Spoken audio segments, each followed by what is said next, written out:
त्यांनी जे आरोप केलेले आहेत म्हणजे आमच्या कुटुंबावरच म्हणेल मी, साहेबांवर जे केलेले आहेत ते फार चुकीचे आरोप आहेत.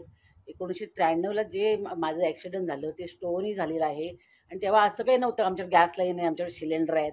आम्ही एवढे श्रीमंत नव्हतोच आम्ही तेव्हा. आम्ही करवंट्या जाळून पण आम्ही जेवण केलं आहे. असं नाही तर एवढ्या मीडियामध्ये येते की स्टोव्हही कसा, आमदाराच्या घरी स्टोव्ह कसा असू शकतो.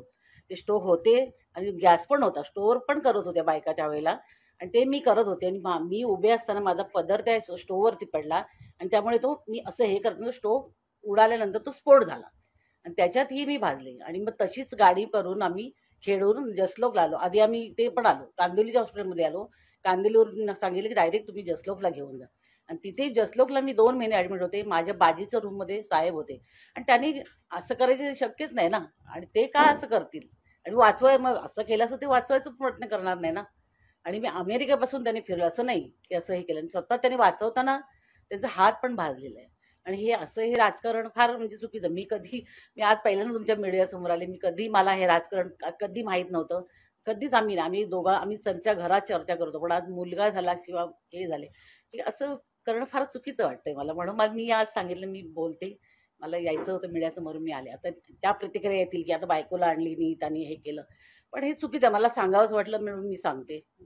तुमचा प्रश्न आहे काय तुम्ही द्यायचं ते उत्तर म्हणजे आणि मीडियामध्ये पण असं एवढं पसरवू नका. ते म्हणजे कुटुंबाला पण त्रास होतोय. असं तुमचे ते स्टेटमेंट जे येत आहेत ना, जे पब्लिक बोलते ते वेगळं आहे पण तुम्ही जो घालताय प्रकार तुमच्या ह्याच्यामध्ये फार चुकीचं आहे. ते एखादी एवढी बदनामी तरी करू नका ना.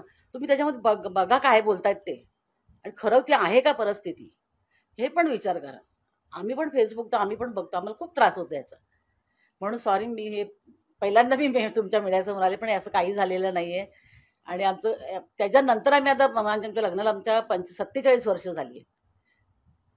असं नाहीये ना, हे खोटं आहे सगळं. जे काय राजकारणासाठी तुम्ही फॅमिलीचा उपयोग करायला नाही पाहिजे असं मला वाटतं.